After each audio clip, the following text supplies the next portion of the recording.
संपूर्ण क्रांति का नारा जो लोक नायक जननायक जयप्रकाश जी ने आज से 50 साल पहले दिया था, उस नारे, उस आंदोलन के बाद देश के कई हिस्सों में सत्ता भी बदली और व्यवस्था भी बदली।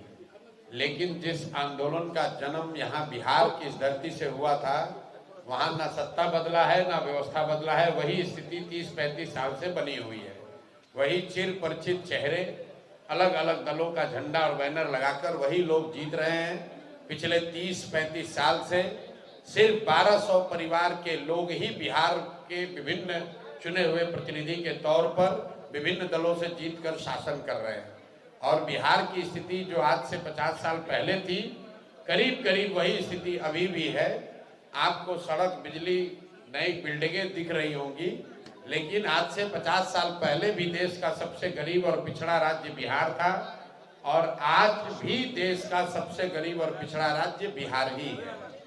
तो इसको फिर से जो 2-2.5 बरस से हम लोग प्रयास कर रहे हैं, सिर्फ ये नहीं बता रहे हैं कि बिहार में क्या परेशानी है, बल्कि उस परेशानी से निकलने का रास्ता भी बता रहे हैं और लोगों को साथ में इकट्ठा करके उस रास्ते पर चलने के लिए एक नया विकल्प भी बनाया है, जिसका नाम जन सुराज है। आज जन सुराज दल के तौर पर मैं आपसे ये साझा कर सकता हूं विश्वास के साथ कि सक्रियता के नाम पर लोगों में आपस में वाद विवाद हो सकता है, लेकिन दल के संगठन के तौर पर बिहार में जन सुराज सबसे बड़ा दल है। 1 करोड़ लोगों ने इसको मिलकर बनाया था और उसके बाद करीब करीब हर महीने 2.5 से 3 लाख रुपए, 10 रुपए देकर 2.5 से 3 लाख लोग अपनी प्राथमिक सदस्यता का शुल्क देकर इस दल को ज्वाइन कर रहे हैं। अभी करीब करीब 1.25 करोड़ लोग जन सुराज की इस पूरी व्यवस्था से जुड़े हुए आप हैं आज। और ये आप कह सकते हैं कि बहुत सारे इसमें लोग जो जुड़े हुए हैं वो सक्रिय न हो, लेकिन ये लोग जो जन सुराज के विचार से, प्रयास से जुड़े हैं, इसी का असर है कि आप जब देख रहे हैं कि बिहार बदलाव यात्रा में जो सभाएं हो रही हैं, तो पूरा बिहार हतप्रभ है कि इतने लोग आ कहां से रहे। जितनी भी राजनीतिक व्यवस्था से जुड़े हुए लोग हैं, उनके मन में ये प्रश्न नहीं है कि वोट कौन देगा कौन नहीं देगा। सबसे ज्यादा लोग हतप्रभ इसलिए हैं कि इतने लोग आ कहां से रहे इतनी गर्मी में। तो वो बदलाव की चाहत रखने वाले करोड़ों लोगों की ताकत है।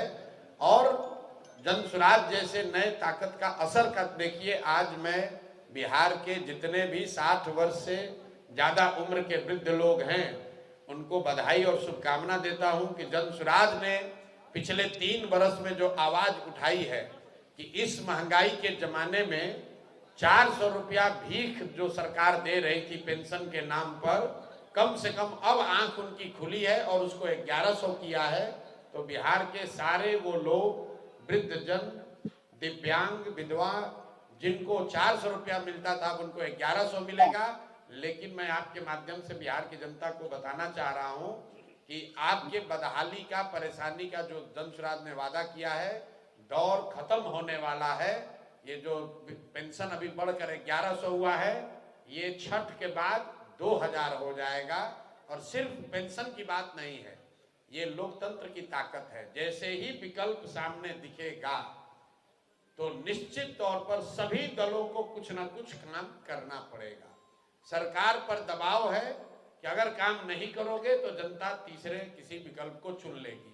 तो जन सुराज को इस बात की खुशी है, चुनाव जब होगा तब होगा, कौन जीतेगा कौन हारेगा, लेकिन ये प्रयास जो है ये ऑलरेडी आज कम से कम 25-30 लाख लोग, हालांकि बिहार में 1.25 करोड़ लोग हैं जो 60 साल से ऊपर के हैं, दिव्यांग हैं या विधवा कैटेगरी में हैं, लेकिन करीब 25 लाख लोगों को ये पेंशन मिलता है।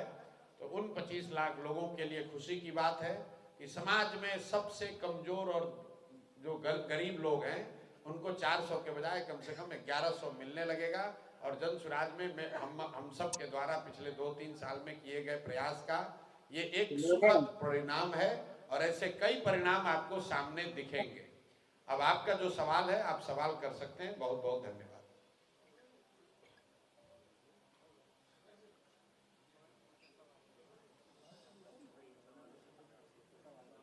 चलिए, अगर सवाल नहीं है तो खत्म है। सर, दिलीप जायसवाल ने आपके ऊपर आरोप लगाया, साइबर थाने के अंदर उन्होंने रिपोर्ट दर्ज कराई है कि प्रशांत किशोर की पार्टी जो है वो फेक आईडी बीजेपी की बना करके और ये खराब कर रही है। देखिए, ये तो पहले तो ये पुरानी खबर है। मैं तो इंतजार कर रहा हूं कि किस थाने में दिलीप जायसवाल ने केस किया है, वो थानेदार या उसका एसपी डीएसपी जो भी पदाधिकारी है वो कब हम लोग के पास आएगा। दिलीप जायसवाल को ये भी नहीं पता है, इस बयान के जरिए दिलीप जायसवाल ने अपनी कलई खोल ली। उनको ये भी नहीं पता है कि फेसबुक पेज क्या होता है और फेसबुक ग्रुप क्या होता है। जो बात दिलीप जायसवाल ने कही वो कोई फेसबुक पेज नहीं है, वो फेसबुक ग्रुप है जो दो बीजेपी के लड़के आज से 8 साल पहले से चला रहे हैं। और आप लोग सब डिजिटल मीडिया को समझने वाले लोग हैं, ग्रुप में कोई जाकर कुछ भी लिख सकता है। पहली बात तो इस आदमी को तो इसकी जानकारी नहीं है। हमने उसी दिन कहा कि आपकी सरकार है बिहार में, देश में भी एनडीए भाजपा की सरकार है और दिलीप जायसवाल यहाँ पर भाजपा के अध्यक्ष हैं। बिहार में पूरे देश में जितने भी साइबर के एक्सपर्ट हैं और जितनी दिलीप जायसवाल की ताकत है सब लगाकर जांच करवा लें। अगर एक भी गलती कहीं पाई जाएगी तो हम पूरा ही अभियान ही वापस ले लेंगे। लेकिन उसी बयान में हमने ये भी कहा कि जब दिलीप जायसवाल ने बात छेड़ दी है तो दिलीप जायसवाल को अपने ही सरकार से सही ये भी जांच कराना चाहिए कि जिस कॉलेज को कब्जा करके बैठे हुए हैं, सिखों के माइनॉरिटी स्टेटस का एकमात्र मेडिकल कॉलेज है बिहार में, और वह उसी कॉलेज में कभी क्लर्क हुआ करते थे। उस कॉलेज में जो उसको बनाने वाले थे सरदार करतार सिंह जी, उनकी संदिग्ध अवस्था में मृत्यु हुई है और ये साहब आज उस कॉलेज को कब्जा करके बैठे हैं। तो वो किस थाने में गए हैं केस करने हम तो नहीं जानते हैं। दिलीप जायसवाल, कोई थानेदार अभी तक आया नहीं है। लेकिन अब दिलीप जायसवाल पहले बताएं कि जिस कॉलेज के तुम मालिक बन के बैठे हुए हो उस कॉलेज पर कब्जा कैसे किए हो ये बताओ, और ये बताओ कि पिछले 25-30 साल में उस कॉलेज से, ध्यान से सुन लीजिए, उस कॉलेज से बिहार के कितने नेताओं के बच्चों ने मेडिकल की डिग्री हासिल की है। इस आदमी का पूरा राजनीतिक कैरियर, ये गलत जगह इन्होंने बटन दबा दिया है। ये समझ रहे हैं कि हमको डरा देंगे। मेरे भाई, अब आप अभी 2-3 दिन के बाद मैं डिटेल प्रेस कॉन्फ्रेंस करने वाला हूँ इस कॉलेज की, इनकी यात्रा पर, कि ये कैसे उस कॉलेज के मैनेजमेंट कमेटी में घुसे, अपने बहू को जो सिख है उसको उसका इंचार्ज बना दिया है। भाई, उस कॉलेज का मालिक कोई सिख ही हो सकता है। और पिछले 25-30 साल में सरकार चाहे जिस किसी की भी रही, यहाँ बहुत सारे युवा हैं, इसको चलाइए भैया। मेडिकल में आपके बच्चों का एडमिशन होने के लिए आपको 4 बार 5 बार टेस्ट देना पड़ता है। और ये जो कॉलेज है जो इनके अध्यक्षता में, इनके मार्गदर्शन में चल रहा है, इसमें बिहार से के कितने नेताओं के बच्चों ने, उनके भांजों ने, उनके भतीजों ने, उनके भाइयों ने मेडिकल की डिग्री हासिल की है। ये रिकॉर्ड दिलीप जायसवाल को जारी करना चाहिए। नहीं करेंगे तो हम जारी करेंगे कि आप देखिएगा कि कोई नेता किसी दल का बचेगा नहीं। कम से कम 50 से ज्यादा नेताओं को, ध्यान रखिए, 50 से ज्यादा अलग अलग दल के नेताओं ने अपने परिवार के से जुड़े हुए लोगों को उस मेडिकल कॉलेज के माध्यम से डॉक्टरी की डिग्री, मेडिकल की डिग्री दिलवाई है। और दिलीप जायसवाल का पूरा राजनीति इसी पर है। अब आप लोग जाकर पूछ लीजिएगा कि प्रशांत किशोर ने आरोप लगाया है, जो दम है वो कर लो। और इससे पहले एक और नेता थे, सर्वदलीय नेता, जिनका नया नाम रखे हैं, इसका नाम है सर्वदलीय नेता। आप लोग, हम लोग सुनते हैं नेता लोग दल बदलता है, तो अशोक चौधरी ने उसका एक स्टेप आगे का रास्ता निकाल लिया। ये कहा दल क्यों बदले, सब दल में एक एक आदमी को रख दो, दल बदलने की जरूरत नहीं है। बाबूजी कांग्रेस में, बेटा जदयू में, बेटी लोजपा में, और दामाद खुदे से कहे कि आरएसएस भाजपा में। तो भाई कोई दल बचा नहीं। हमने कहा एक आरजेडी बचा है, उसमें भी परिवार का कोई रख दो कि कोई भी जनता कहीं वोट दे तुम ही रहोगे। तो ये 3 गो जो नेता है, ये दिलीप जायसवाल भाजपा का यहाँ अध्यक्ष, ये बताएं कि मेडिकल कॉलेज जिसके ये मालिक मुखिया बने हैं किस आधार पर वहां पहुंचे, करतार सिंह जी के साथ क्या हुआ, और उस मेडिकल कॉलेज में पिछले 25-30 सालों में कितने बिहार के नेताओं के परिवार से जुड़े हुए लोगों को मेडिकल की डिग्री दी गई। दूसरा, ये सर्वदलीय नेता अशोक चौधरी, ऑलरेडी मैंने कहा है कि इस आदमी पूरा बिहार जानता है कि इन्होंने टिकट खरीदा है और ये मानहानि का मुकदमा किए हैं, तो यहाँ से लेकर सुप्रीम कोर्ट तक लड़ाएंगे, आजकल भागे भागे फिर रहे हैं। और तीसरा एक है मंगल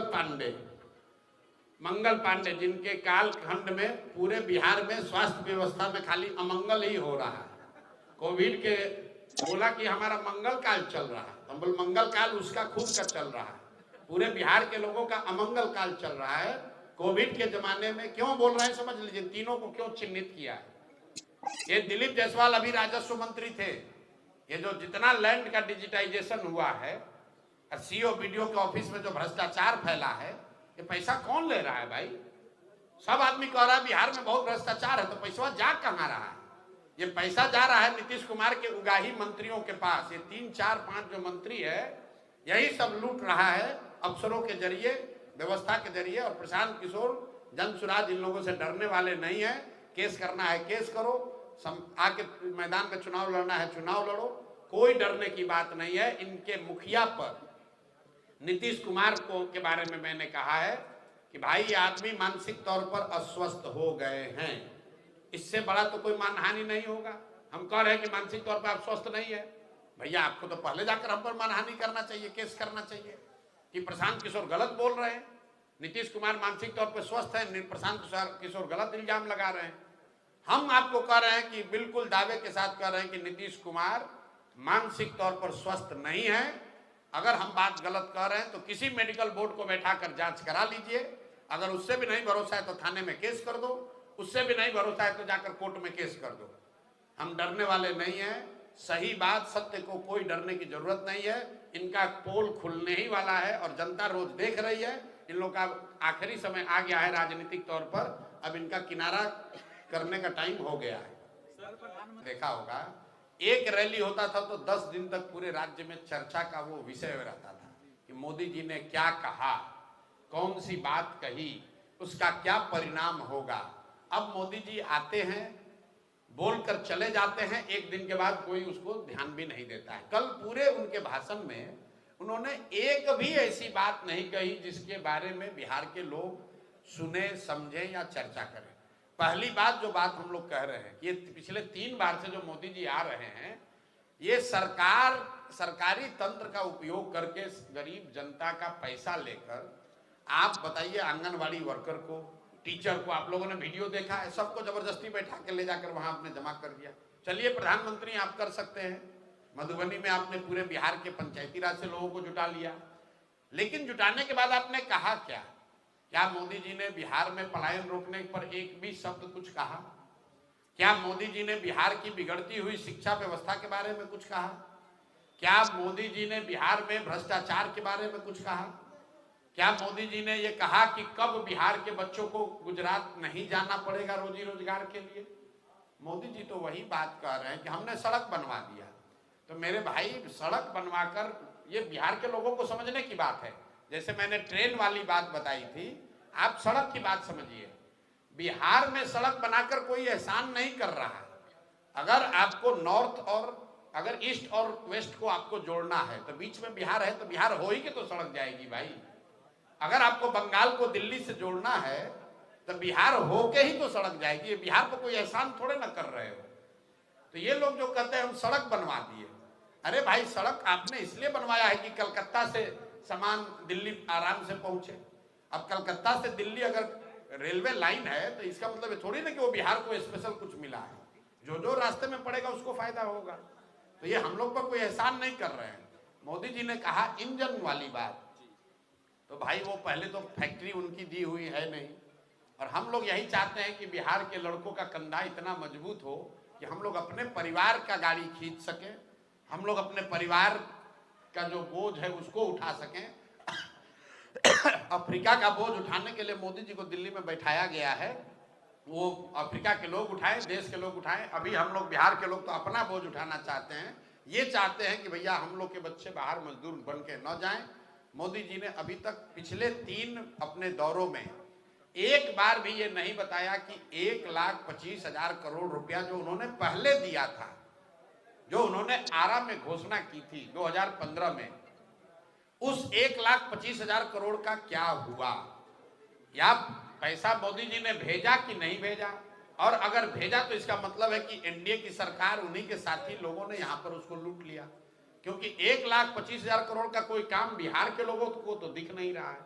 तो उस पर न बोलकर मोदी जी ने कल कहा कि कोई एक ट्रेन शुरू करेंगे हम लोग, एक गोरखपुर से उसको यहाँ पर बिहार में 25 किलोमीटर का।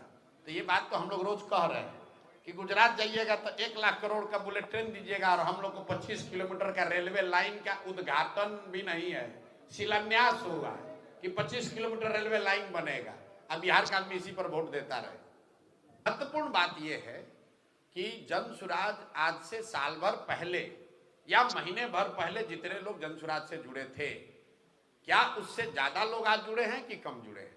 तो मेरी अपनी समझ है कि जन सुराज का जो परिवार है, जो 2 साल पहले था, जो साल भर पहले था, जो महीने भर पहले था, उससे आज बड़ा है। इसका मतलब ये नहीं कि कोई आदमी जन सुराज छोड़कर जाएगा नहीं, इसका मतलब ये भी नहीं कि नए लोग आएंगे नहीं, ये आने जाने का सिलसिला बना रहेगा।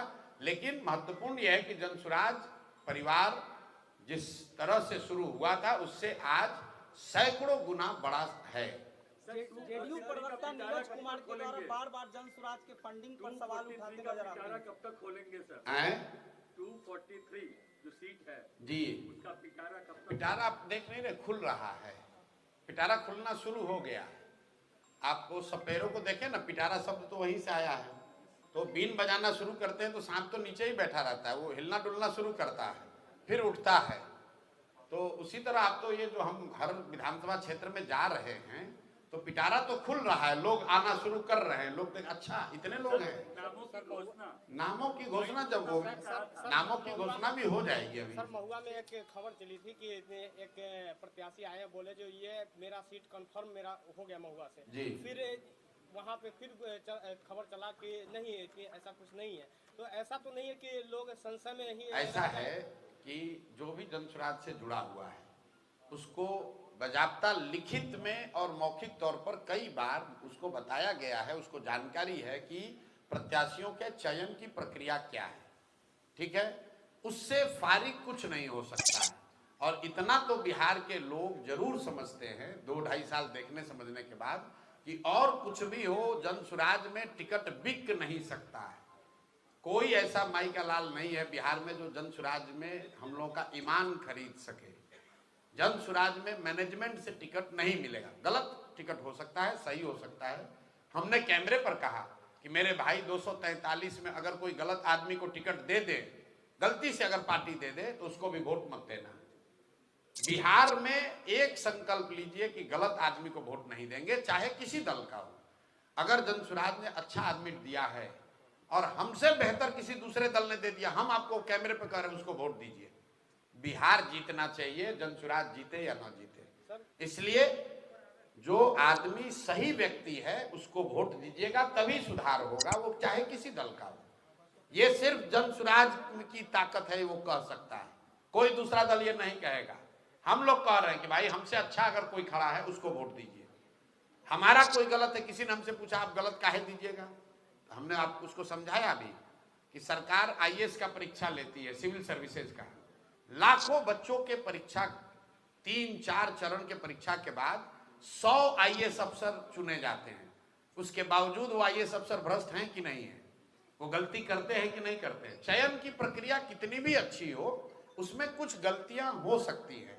तो जनता को ध्यान रखना है कि अगर जनसुराज से भी गलती होती है तो जनसुराज का भी गला पकड़िए। जनसुराज ने गलत आदमी को टिकट दिया, उसको भी हराइए। बिहार जीतना चाहिए, बिहार सुधरना चाहिए। जनसुराज का प्रत्याशी जीते या हारे, अगर अच्छा प्रत्याशी जीतेगा, किसी दल का होगा, उससे समाज का फायदा है, बिहार का फायदा है। काम है, प्रवक्ता को काम दिया गया, जाओ और रोज बोलो जाकर वहां पर, कुछ ना कुछ बोलना है। नया कुछ बोलने के लिए है नहीं तो कुछ बोले जा रहे हैं।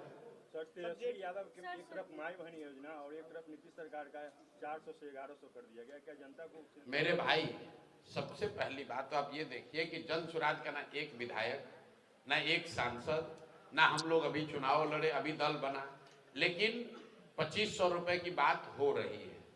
एक 400 से पेंशन को बढ़ाकर 1100 किया गया है। लोकतंत्र सिर्फ चुनाव नहीं है, राजनीति सिर्फ चुनाव नहीं है। आज जन सुराज यहाँ है तो लोगों को, एक बहुत बड़े वर्ग को यह भरोसा है कि अगर हमारे साथ अन्याय हो जाए, अगर यहाँ मुजफ्फरपुर में रेप की घटना हुई, आज चंपारण में एक दिन पहले मैनाटांड में रेप की एक घटना हुई है, सबसे पहले किसको फोन आया, किसको खबर आई? जनसुराज के लोग वहां बैठे। समाज को ये खबर है कि अगर हम परेशानी में पड़ेंगे, अगर हमारे साथ जाति होगी, तो जहां तक हो सके जनसुराज उनके लिए खड़ा होगा, जनसुराज उसके लिए आवाज उठाएगा और उसका फायदा है। 400 से बढ़कर पेंशन 1100 इसलिए हुआ है कि नीतीश कुमार को, एनडीए को यह डर है कि अगर हम 400 रुपया ही देते रहेंगे तो ये महिलाएं इस बार हमको वोट नहीं देंगी, ये वृद्ध लोग वोट नहीं देंगे। अगर जनसुराज नहीं होता तो इनको मालूम है कि हम 400 दे या 1400 दे, लालू जी के डर से हमको वोट मिलेगा ही मिलेगा। इस बात को आपको और समाज को समझने की जरूरत है।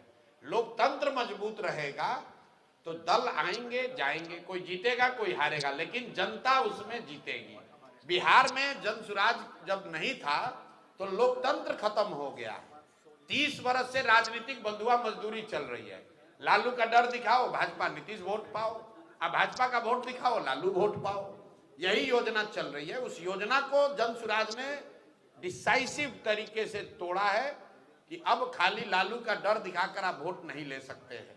अब आप खाली नीतीश, भाजपा का डर दिखाकर वोट नहीं ले सकते हैं। अगर वैसा कीजिएगा तो लोग तीसरे विकल्प को वोट दे देंगे। पहली बात, आप पत्रकार हैं। पहले तो बाबा साहब कोई अति पिछड़ों के नेता नहीं थे, देश के नेता थे और अनुसूचित जाति समाज से आते हैं, वो अति पिछड़े नहीं है। ये तो एक कहने की बात है। 36% अति पिछड़ा समाज है, तो वैसे दूसरे और भी 64% लोग हैं बिहार में। हम लोग किसी जाति समाज का, वर्ग की राजनीति नहीं करते हैं, हम लोग बिहार की राजनीति कर रहे हैं। अगर बिहार में गरीब हैं तो सबसे ज्यादा गरीब स्वाभाविक अति पिछड़ा समाज के होंगे। अगर बिहार से पलायन हो रहा है तो सबसे ज्यादा पलायन करने वाले युवा अति पिछड़ा समाज के होंगे। तो अगर हम लोग कह रहे हैं कि पलायन रुक जाएगा तो सबसे ज्यादा फायदा किसको होगा? अति पिछड़ा समाज के लोगों को होगा। इसलिए नहीं कि हम लोग अति पिछड़ों की बात कर रहे हैं, इसलिए कि हम लोग पलायन को रोकने की बात कर रहे हैं। अगर बिहार में पढ़ाई होगी तो उससे सबसे ज्यादा फायदा तो अति पिछड़ा, दलित और मुसलमान समाज के लोगों को होगा। क्यों होगा? क्योंकि अभी जो जातीय जनगणना हुआ वो रिपोर्ट जाकर आप लोग पढ़िए। आप लोग भी तो 2 साल सवाल करते हैं। जब जातीय जनगणना हो रही थी रोज सवाल कर रहे हैं, भैया होना चाहिए कि नहीं होना चाहिए, होना चाहिए कि नहीं होना चाहिए। जब जनगणना हो गई, रिपोर्ट आ गई, उसको किसी ने नहीं पढ़ा, नेताओं ने नहीं पढ़ा, पत्रकारों ने भी नहीं पढ़ा। उस रिपोर्ट में लिखा है कि 30 बरस से सामाजिक न्याय की नाम पर राजनीति करने होने के बाद भी बिहार में 3%, याद रखिए, आप तो पढ़िएगा नहीं, हम बता रहे हैं, याद रख लीजिए, 3% से कम दलित समाज के बच्चे 12वीं पास करते हैं और 5% से कम अति पिछड़ा और मुस्लिम समाज के लोग 12वीं पास कर रहे हैं। तो भाई अगर 30 वर्ष से तुम राजनीति कर रहे थे, बच्चे जब 12वीं पास से नहीं करेंगे तो उसको आरक्षण का लाभ मिलेगा कैसे? आप कह रहे हैं कि अति पिछड़ा के नाम पर राजनीति हो रही है। हम तो चाहते हैं कि अति पिछड़ा के नाम पर राजनीति हो। अरे भाई कम से कम अति पिछड़ों को पढ़ा दो, तभी तो तुमको वोट मिल जाएगा। यहां पर तो भाई सिर्फ नारा लगवाना है। हम तो मंच से कहते हैं, लालू जी को कहते हैं कि भाई आप किसी यादव, योग्य यादव को राजद का नेता घोषित कीजिए जो आपके परिवार का न हो, हम लोग अब उसका मदद करेंगे। अगर ये तर्क है कि लालू जी ही बिहार को समझते हैं या यादव समाज की सबसे बड़ी आबादी है तो उन्हीं का मुख्यमंत्री होना चाहिए, तो जनसुराज कह रहा है कि भाई किसी योग्य यादव को आप अपना नेता बनाइए, हम लोग आपके पीछे खड़े हो जाएंगे। लेकिन मेरे भाई लालू जी को यादव की चिंता नहीं है, उनको तेजस्वी यादव की चिंता है, उनको अपने बच्चे की चिंता है। आप लोग जात में फंसे हुए हैं और लालू जी अकेले नहीं है। मांझी जी को अपने बेटे की चिंता है, बहू की चिंता है, समधन की चिंता है। पासवान जी को अपने पासवान समाज की चिंता है। कोई पंडित का नेता है, उसको अपने पंडित की चिंता, अपने परिवार की चिंता है। कोई कुशवाहा का, कोई दुसाद का, कोई पासवान का, कोई अति पिछड़ा का, कोई राजपूत का, भूमियार का, जो जिस जाति में पैदा हुआ है, नेता अपनी राजनीति कर रहा है, अपने परिवार अपने बच्चे की राजनीति कर रहा है। जाति में आप और हम उलझे हुए, ये बात हम लोग 3 साल से कह रहे हैं, 3 साल से कह रहे हैं। तो कोई यहाँ अति पिछड़ों की राजनीति नहीं कर रहा है, लोग अपने परिवार की राजनीति कर रहे हैं, अपने बच्चों की राजनीति कर रहे हैं। जो कहता है कि हम अति पिछड़ा की राजनीति करते हैं या यादव की राजनीति करते हैं, दलित की राजनीति करते हैं, उसको जरा कहिए तो कि अपना परिवार छोड़ के किसी दूसरे को बना दो दलित को। आप चिराग जी हमारे मित्र हैं, चिराग जी किसी दलित समाज के काबिल आदमी को बना तो दें, जरा हम देखें तो। मांझी जी अपना परिवार को किसी को छोड़कर किसी को बना दे मुसहर समाज से, हम लोग मान लेंगे। अरे भाई, वो तो अपने परिवार की राजनीति कर रहे हैं। अति पिछड़ा और यादव और फॉरवर्ड और कुशवाहा की राजनीति कौन कर रहा है? कोई नहीं कर रहा है। जमाई आयोग और दामाद आयोग की चर्चाएं हो रही है बिहार में, क्या कुछ हम देखिए इसको बहुत, ये हमारे लिए ये कोई महत्वपूर्ण विषय नहीं है। महत्वपूर्ण विषय ये है कि जब राज्य का मुखिया अचेता अवस्था में है मानसिक तौर पर, जो मैं बात आपको बता रहा हूं, जब मुख्यमंत्री के तौर पर नीतीश कुमार काम करने की स्थिति में नहीं है, तो जो भी इर्द गिर्द उनके है उसको मालूम है कि 3-4 महीने का मौका है अपने पत्नी को, अपने बेटी को, अपने भाई को, भगिना को, भतीजा को, जिसको जहां एडजस्ट कर सकते हैं कर लो, जितना लूट सकते हैं लूट ले। एक तरफ आप जेडीयू के, बात तो ठीक है भैया, फर्क ये है कि उन दलों के जितने छटे हुए बदमाश हैं वो वहीं पर हैं, और जो अच्छे लोग हैं वो छोड़कर इधर आ रहे हैं। दो आदमी नाव पर चल रहा है, एक नाव पर चोरी का बालू बिक रहा है और एक नाव पर लोग नदी पार कर रहे हैं। नाव में तो कोई गलती नहीं है, काम आप क्या गलत कर रहे हैं इससे फर्क पड़ता है ना। तो जो जनसुराज में जुड़ा हुआ है वो समाज में कुछ करने आया है, वो लूटने नहीं आया है, कुछ देने आया है। ज्यादातर लोग, हम सबका दावा तो नहीं कर सकते हैं, लेकिन ज्यादातर लोग, प्रयास ये है कि जिस समाज में हम लोग पले बड़े आगे निकल गए उसको कुछ वापस दिया जाए। इसके मुकाबले जो राजद में है, जो जदयू में है, वो सोच रहा है कि जल्दी एमएलए बन जाए, जल्दी पद पा जाए ताकि लूट ले, बालू का कॉन्ट्रैक्ट ले ले, शराब का ले ले, पैसा कमा ले। तो वो फर्क है दोनों में। चुनाव बाद अगर जनसुराज का बहुमत नहीं आता है तो किस पार्टी के साथ गठबंधन करना चाहिए? काहे गठबंधन करेंगे? किन शर्तों पे? काहे करेंगे गठबंधन?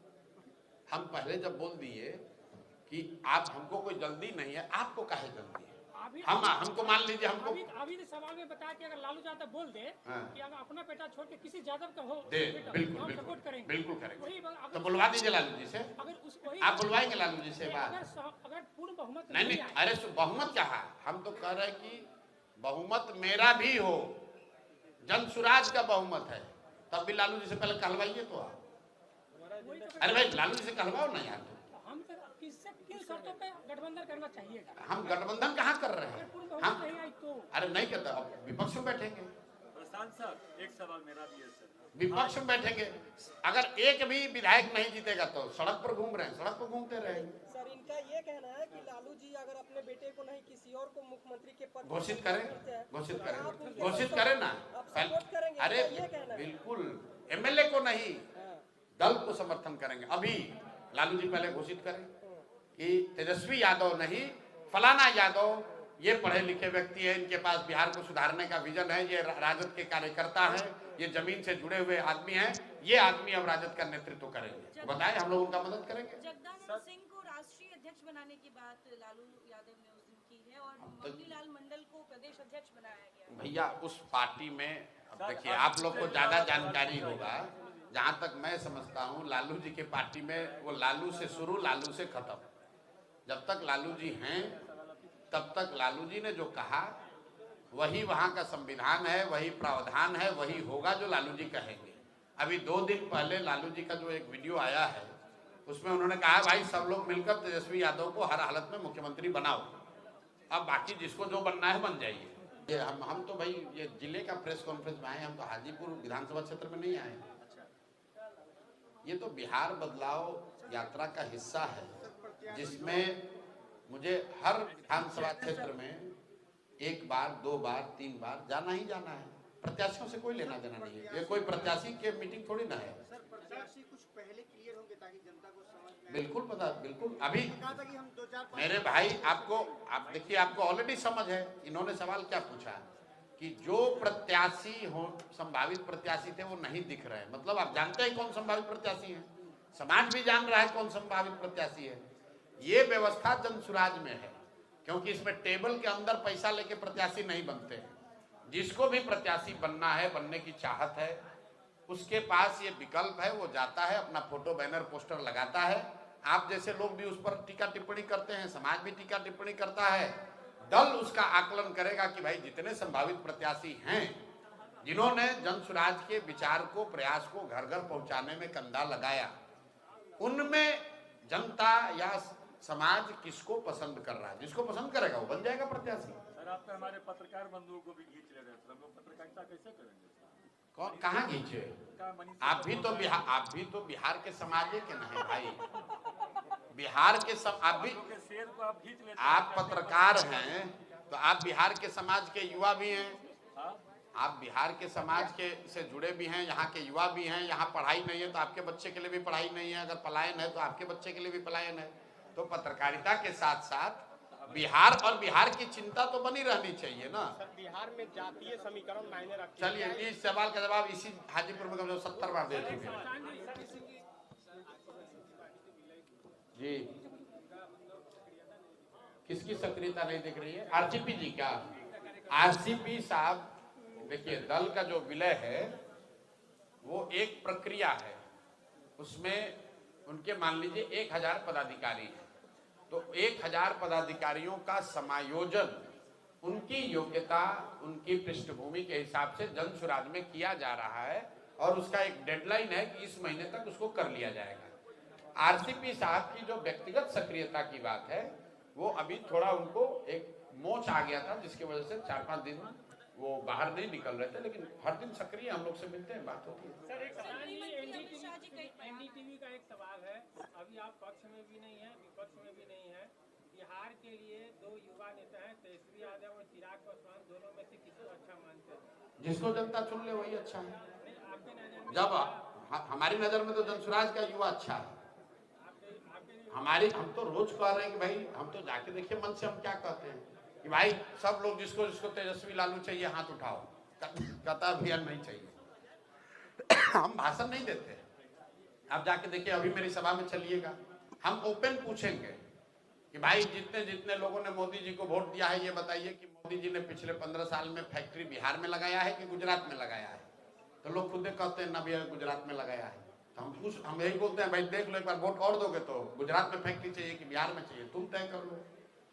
तो आप हमारी सभा में आइएगा, अगर कभी आए होंगे तो, या नहीं आए तो आगे आके देखिए। आप जितने सवाल पूछ रहे हैं वो तो हम सीधे जनता से पूछते हैं, जनता से वोट कराते हैं, जनता तय करते हैं ना भाई नीतीश हमको नहीं चाहिए। फिर हम पूछते अच्छा ये बताओ मोदी जी के कहने पर दोगे वोट? तो कहता नहीं देंगे। क्यों नहीं देंगे? क्योंकि वोट बिहार का है तो फैक्ट्री बिहार में लगना चाहिए। लोगों को ये बात समझ में आ रही है।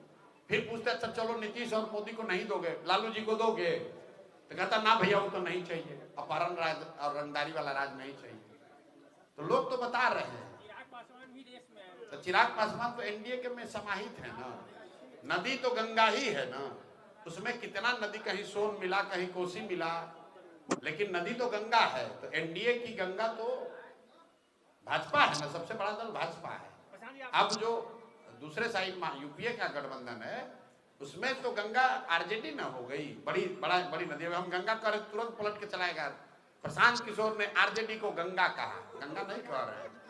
गंगा नदी की तरह सबसे बड़ी नदी, सबसे बड़ी धारा जो है यूपीए में आरजेडी का है और एनडीए में भाजपा का है। निर्णय इधर लालू जी लेंगे, उधर अमित शाह और मोदी लेंगे। बाकी सब चेस पर खाली अलग अलग व्यक्ति हैं, उनका कोई महत्व नहीं। आप लोग इतना हल्ला मचाए, अरे कन्हैया कुमार आ गए, यात्रा कर रहे हैं, कांग्रेस वाले नहीं मान रहे हैं। उस दिन भी हमने कहा कि भाई यूपीए गठबंधन में वो होगा जो लालू जी चाहेंगे। लालू जी ने कहा कन्हैया कुमार अब यहाँ नहीं घूमेंगे, तो कांग्रेस वाले कन्हैया कुमार को वापस ले गए। लालू जी कहेंगे भाई अब तुम फिर से यहाँ दौरा चालू कर दो, तो चालू हो जाएगा। पत्रकार लोग झूठ मूठ का कहे जा रहे हैं कि कांग्रेस वाले नहीं मान रहे तेजस्वी के नाम पे। ये भला कहीं संभव है? अरे लालू जी कहेंगे कांग्रेसी सब बिहार में खड़ा रहो, सब खड़ा हो जाएगा, ए बैठो, बैठ जाएगा। हम देखे हैं सामने से, हम देखे हैं सामने से ना भाई, हम अनुभव के आधार पर बोल रहे हैं, हम ये कोई कहा सुने नहीं बोल रहे हैं। यही अशोक चौधरी कांग्रेस के अध्यक्ष थे और स्वीकार भी किया कैमरे पर, डर के मारे लालू जी के घर नहीं जाते थे, हमारे ऑफिस में आकर बैठते थे जो मुख्यमंत्री आवास में था कि प्रशांत जी आप पे बात कर लीजिए, लालू जी से जाते हैं ना तो बड़ा वो हमको ह्यूमिलिएट करते हैं। तो बताइए, जिस दल का अध्यक्ष लालू जी से मिलने की बात नहीं कर सकता है, डरता है मिलने से, उससे आप लोग अपेक्षा कर रहे हैं कि वो तेजस्वी का नाम का फैसला करेगा कि मुख्यमंत्री कौन होगा। यही हाल एनडीए का है। आप लोग कह रहे हैं चिराग पासवान ने ये कहा, अरे भाई चिराग पासवान कुछ भी कहे, मांझी जी कुछ भी कहें, नीतीश कुमार कुछ भी कहें, होगा वो जो अमित शाह और मोदी जी तय करेंगे, न कि दूसरे लोग। आपने कहा कि दूसरे पार्टी जो अच्छे हाँ भैया खत्म किया और काम है। दूसरे पार्टी जो अच्छे लोग हैं वो जनसुराज में आ रहे हैं, लेकिन जनसुराज के मामले में एक धारणा ये भी बन रही है कि जिनका अपनी पार्टी में दाल नहीं डला वो जनसुराज में जुड़ रहे हैं। ठीक है, इस पे क्या कहिएगा? तो किसका दाल नहीं, पहले दाल बन गई। एग्जाम्पल आरसीपी सिंह का है कि नीतीश कुमार से नहीं बनी, जदयू अच्छा तो अच्छा ठीक है, तो नीतीश कुमार से उनका कौन दाल नहीं गला? नीतीश कुमार ने उनको राज्यसभा का मेंबर बनाया, नीतीश कुमार ने उनको कैबिनेट का मंत्री बनाया, अपने दल का अध्यक्ष बनाया, तो सब दाल तो गलिए गया। उसके बाद छोड़े वो तो उनका व्यक्तिगत मामला है। आपने कहा जिसको कोई कुछ नहीं मिला वो इधर आ गया, तो भाई आरसीपी सिंह को तो जदयू से सब कुछ मिला है, तब भी उसको छोड़कर वो अलग हुए, तब भी वो जनसुराज में है। दाल नहीं गलने की बात तो तब न होती कि भाई यहाँ पर कोई बीजेपी का उम्मीदवार का दावेदार होता, उसको वो टिकट नहीं मिलता, वो जनसुराज में आ जाता। तो ऐसा कौन है बताइए ना? मनीष कश्यप का ले लीजिए ना अरे भाई ना, फिर मनीष कश्यप है दल में। हम जो आप सुनिए, आप लोग वैशाली में हैं, आप एक नाम वैशाली में बताइए जो बीजेपी के उम्मीदवारी कटने के बाद जनसुराज में आए, एक नाम बताइए। बेकार का खाली कमेंट मत कीजिए। एक नहीं, एक रुकिए, एक नाम आप बताइए कि भाई बीजेपी से इनकी उम्मीदवारी कट गई, उसको जनसुराज ने ले लिया। फिर गजब आरसीपी का दबा को बता दिए। पार्टी बनाया लेकिन नीतीश कुमार जी ने एक इंटरव्यू में कहा है कि हम चुनाव नीतीश कुमार के बेस पे लड़ेंगे, कौन होगा ये चुनाव की बात डिसाइड करेंगे। अमित शाह को कहने की क्या जरूरत, हम तो 6 महीना से कह रहे हैं, महाराष्ट्र में यही चीज किया है उन्होंने। भाई नीतीश कुमार, अगर हमको आपको पता है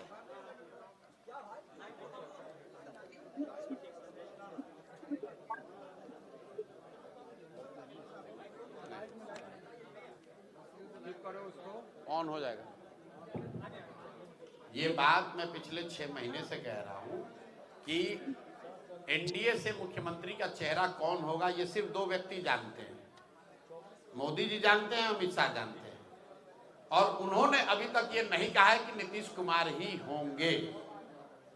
जनसुराज ने कहा है ये बात, हम लोगों ने डिमांड करी है कि भाई अगर भाजपाइयों को अब नीतीश कुमार पर इतना भरोसा है, उनके काम पर, उनके लोकप्रियता पर, तो उन्हें ये घोषित करना चाहिए कि 25 के बाद भी, जीतने के बाद भी, अगर एनडीए जीतती है तो नीतीश कुमार ही मुख्यमंत्री होंगे। अगर ये दम है तो बोलिए, तो अगर वो तो दम है नहीं तो फिर घुमा रहे हैं कि अभी हैं, फिर उसके बाद आगे देखा जाएगा। काहे देखा जाएगा भाई, अभी बता दो, अभी बता दीजिए। और अगर नीतीश कुमार ठीक नहीं है नवंबर के बाद के लिए, तो अभी क्यों ठीक है?